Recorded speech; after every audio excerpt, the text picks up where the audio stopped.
Ustaz, saya ini ada pertanyaan. Eh, ini mengenai filsafat. Itu kan filsafat kalau secara umum itu banyak sekali tafsirannya. Tafsiran entah dia sebagai ditafsirkan secara etimologi, ditafsirkan juga orang seperti gaya berpikir. Ada yang menyebutkan dia adalah berpikir profesional atau kritis dan sebagainya. Dari tafsiran-tafsiran begini, sebenarnya filsafat itu apa sih, Ustaz? Filsafat itu apa? Iya. Ini definisi filsafat. Iya, jadi definisi filsafat itu apa? Ada kemarin saya tulis itu tentang definisi filsafat, tulisan ringkas sih sebenarnya. Mana kemarin itu? Definisi filsafat. Nah, ini. Definisi filsafat. Nanti saya postingkan ke antum ini ya. Iya. Jadi intinya kalau definisi filsafat yang sering kita dengar itu misalnya disampaikan oleh Fakhruddin Faiz, kadang dimaknai sebagai apa itu namanya, kadang filsafat dilihat sebagai metode. Jadi filsafat adalah metode berpikir benar, metode berpikir kritis. Bukan benar sih, metode berpikir kritis, mendalam, sistematis, universal, radikal. Kadang-kadang juga kita menemukan itu kan. Iya. Itu filsafat sebagai metode berpikir. Kadang juga di filsafat dilihat sebagai produk pemikiran. Nah, dalam hal ini biasanya filsafat itu lebih tepatnya disebut sebagai aliran pemikiran. Seperti misalnya materialisme, idealisme. Itu semua adalah filsafat. Ini produk pemikiran. Itu bisa teman-teman lihat di ceramah-ceramahnya Fakhruddin Faiz. Iya. Ada banyak itu. Tapi kalau saya tidak melihat filsafat sebagai itu. Karena kalau misalnya yang pertama tadi, filsafat sebagai seni berpikir kritis, mendalam, sistematis, universal, radikal, ya semua disiplin ilmu seperti itu. Bahkan bukan hanya filosof, para saintis juga seperti itu, para dokter, para peneliti virus misalnya juga seperti itu. Harus berpikir kritis, mendalam, sistematis untuk melahirkan kesimpulan-kesimpulan yang universal. Karena kalau mereka berpikirnya tidak sistematis, ya tidak bisa menghasilkan sebuah kesimpulan yang valid. Itu. Iya. Jadi semua disiplin ilmu wajib untuk berpikir mendalam tentang objek ilmunya masing-masing. Ya nggak usah jauh-jauh. Tukang bengkel juga seperti itu, harus berpikir mendalam juga, mencari tahu ini apa sebabnya, ini kok bisa seperti ini. Tukang servis HP juga seperti itu, harus berpikir sistematis, mendalam, radikal untuk mengetahui sebab atau hal-hal yang menyebabkan sehingga HP ini rusak. Iya. Kan semuanya berpikir mendalam, jadi tidak khusus pada filsafat. Kayak gitu.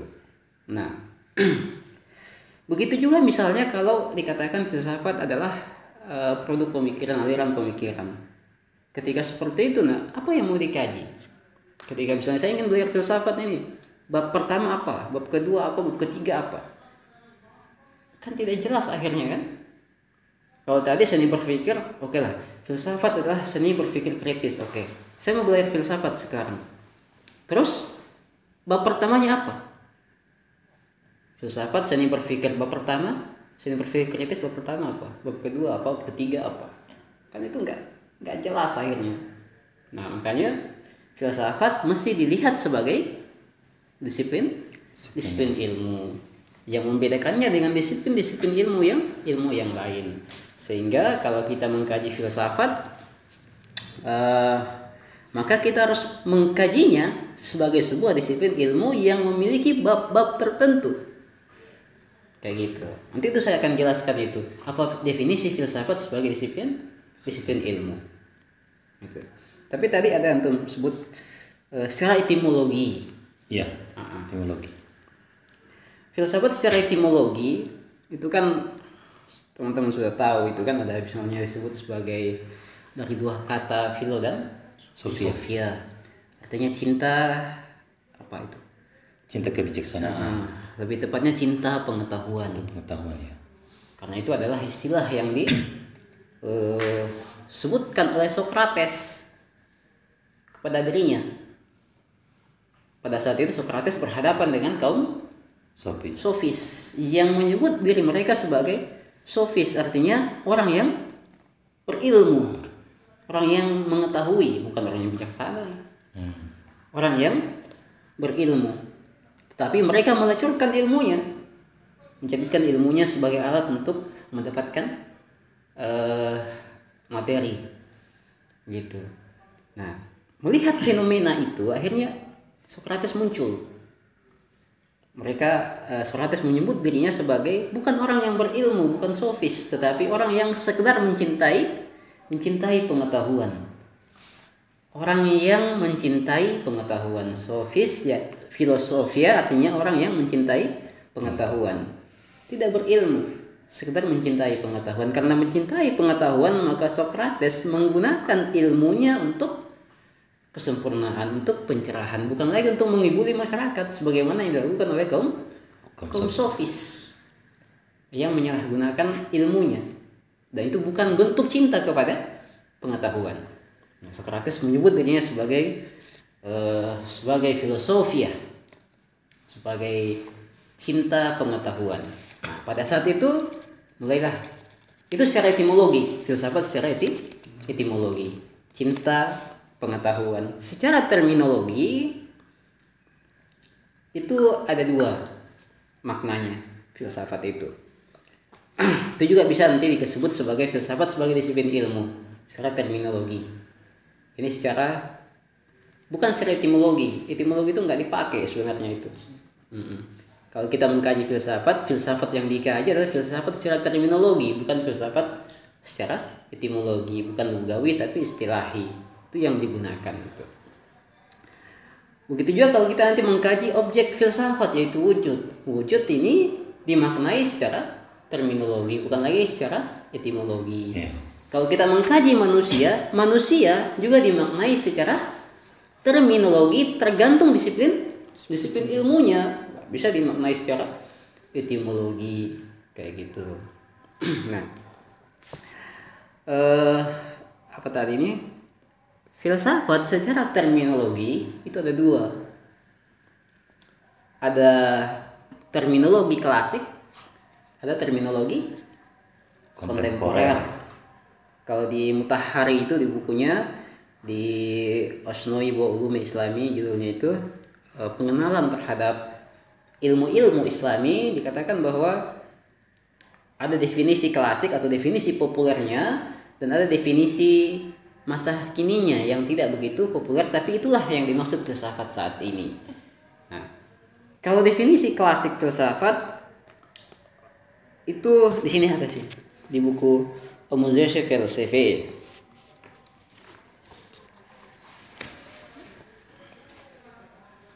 Saya baca saja deh. Karena definisi jadi tidak bisa saya definisikan sendiri. Saya harus baca saja.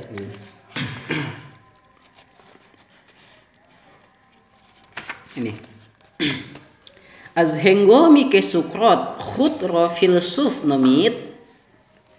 Jadi pada saat Socrates menamakan dirinya sebagai filsuf, jadi orang yang mencintai pengetahuan,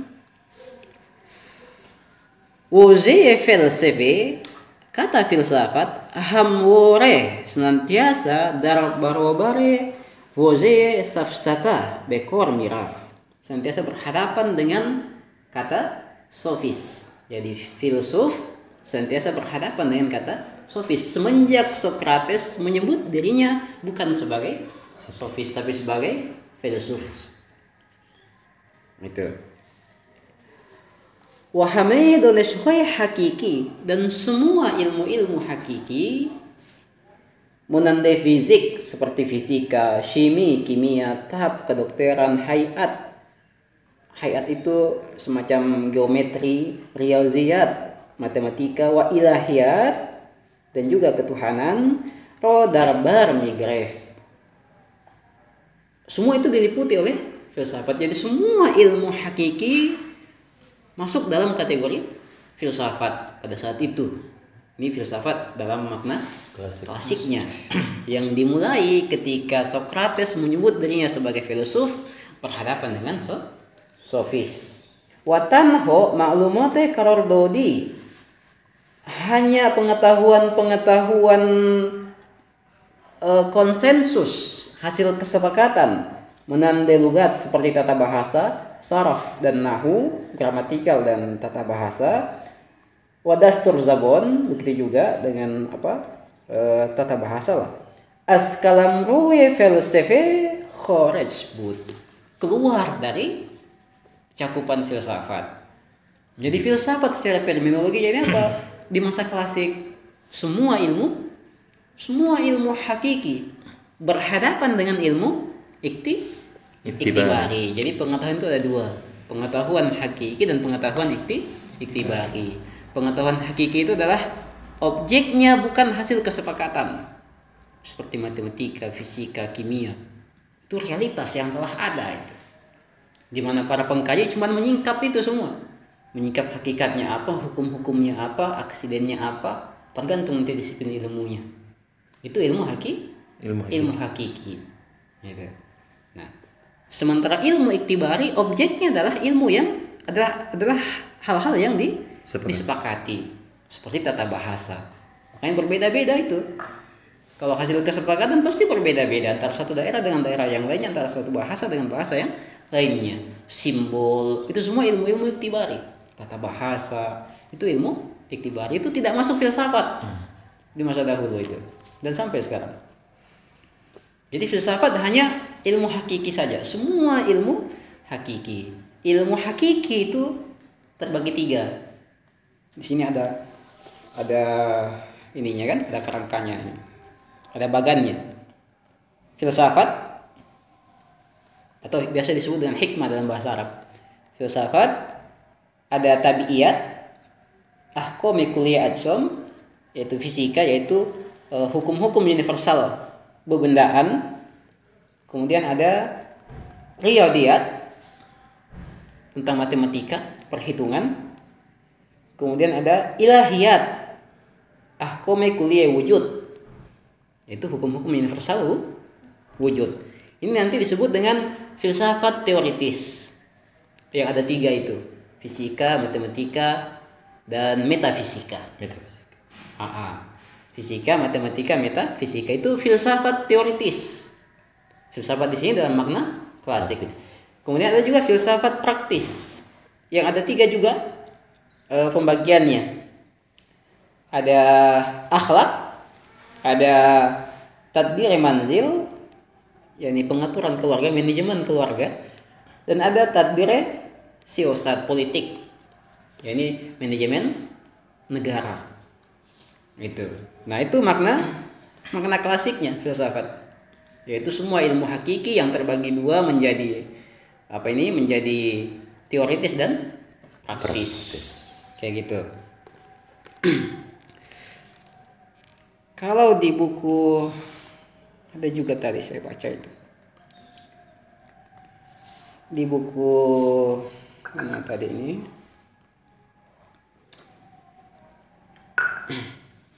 Ini. Di buku Syarah Bidayatul Hikmah karya Allamah Tabatabai dikatakan, wa tutlaqul falsafa wa yuradu biha ma yuradifu ma'nal hikmah. Filsafat itu kadang yang dimaknai dengan yang sesinonim dengan makna hikmah di bahasa Arab. Wal hikmah, adapun hikmah fi istilahil qadim atau filsafat di istilah, di terminologi klasik, tashmulu jami'al ulumil basyariyah, meliputi semua pengetahuan manusia. Catatan kakinya, ilmu basyariyah itu yakni apa? Catatan kakinya, al-falsafah, filsafat bistilahil qadim, dalam periode klasik, tashmulu jami'al ulumil haqiqiyah wal aqliyah fi muqabilil ulumil i'tibariyah wal wadi'iyah. Jadi katanya filsafat meliputi semua ilmu hakiki dan akli berhadapan dengan ilmu iktibari, hasil kesepakatan.